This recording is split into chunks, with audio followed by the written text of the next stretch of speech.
découverte. Le trésor découverte, tiens, justement, et toute cette semaine, on vous propose une incroyable aventure avec ces passionnés qui nous emmènent sur les traces des pionniers de l'aéropostale et notamment de Saint-Exupéry. Alors, aujourd'hui, on survole et on découvre la beauté des dunes du Sahara occidental qui font référence évidemment au Petit Prince. Et vous allez voir que ça a été épique car la météo n'était pas au rendez-vous. L'épreuve du Sahara, c'est notre feuilleton avec Nicolas Bertrand, Mégane Guillaume et Fabien Fougère.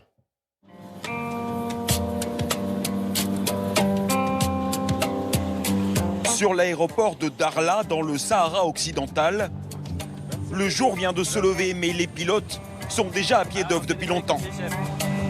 Hop. Ils se préparent à affronter le désert. Ce matin, le vent souffle. Sarah et les autres ont appris la nouvelle. La météo s'annonce mauvaise sur tout le parcours. On va avoir du vent de sable, donc c'est inconnu en France. Ça va être une petite expérience là. Et en plus, des orages sont attendus au-dessus de la Mauritanie. C'est justement là-bas qu'est prévu le ravitaillement, à Nouadhibou. Et en fin de journée, le rallye devrait atteindre Saint-Louis au Sénégal, la destination finale. Là où Pierre, Emmanuel et Benoît livreront leur cargaison spéciale à l'hôpital de la ville.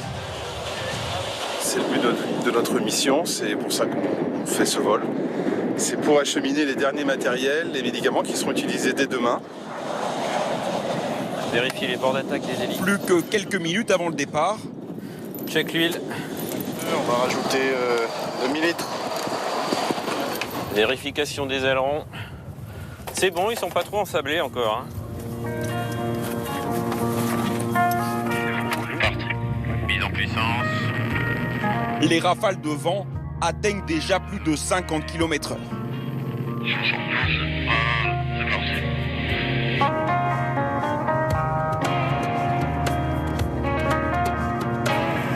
Altitude 1000 pieds et estimé Nouadhibou 11,05 Zulu, novembre 07 Sierra. Devant eux, les immenses plaines du Sahara. Pour l'instant, pas de pluie, mais un temps couvert. Il y a une visibilité variant entre 15 km et 6 km, ce qui est 6 km relativement faible. Vous voyez les dunes, Benoît ? Ouais. À l'ambiance qui nous environne, c'est vrai qu'on a l'impression d'être sur une autre planète là. Découvrir ces paysages, pour Pierre, c'était un rêve. Là, je suis sur un petit nuage. Le rêve de se glisser dans la peau des premiers aviateurs de l'aéropostale, comme Antoine de Saint-Exupéry.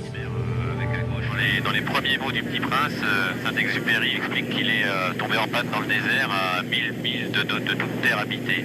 Il était seul au monde, complètement seul au monde. Tombé en panne dans le désert, c'était la hantise de tous les pilotes de l'époque. Ils volaient toujours 2 par 2 pour être capables de repartir rapidement en cas d'accident ou d'attaque de tribus hostiles. Mais beaucoup ont perdu la vie. 120 morts en 15 ans. Des hommes audacieux qui inspirent aujourd'hui l'équipe des Benjamins du rallye. C'est quand même pas rassurant, même dans des zones si arides et dangereuses à l'époque également. C'est clair qu'il fallait un courage énorme. Pour Maxime, Mathis et Samy, la vue se dégage petit à petit. Et à l'intérieur du cockpit, la température augmente. Sérieusement. On est 4. On est derrière le pare-brise qui est en plein soleil. On doit bien faire 35 degrés, ouais. C'est-à-dire beaucoup trop chaud. Pour se rafraîchir, ils mettent en place un système D. Ah mais là on est en scène pour une climatisation. On a ouvert la fenêtre, on passe la main pour faire entrer un petit peu d'air. La température extérieure, on a pris plus de 6 degrés. Après 3 heures de vol intense, comme prévu, la pluie se met à tomber. Dans l'avion de Pierre, Benoît et Emmanuel, l'ambiance est un peu tendue. Checklist avant atterrissage. Le train, sortie 3 vertes verrouillée. Tu te concentres, tu stabilises ton approche. L'atterrissage dans ces conditions est particulièrement délicat. Mais l'appareil se pose. Bravo. Yes. Okay. Pierre peut relâcher la pression. Ah, c'était un peu rock'n'roll, c'était un peu sportif. La visibilité était vraiment pas bonne. Il commençait à pleuvoir, il y avait beaucoup d'avions dans le circuit. Et puis il y avait du vent de travers, quoi. C'était la totale. Et là, du coup, la tension redescend et voilà, là, je suis heureux là. Tous les pilotes du rallye se posent les uns derrière les autres.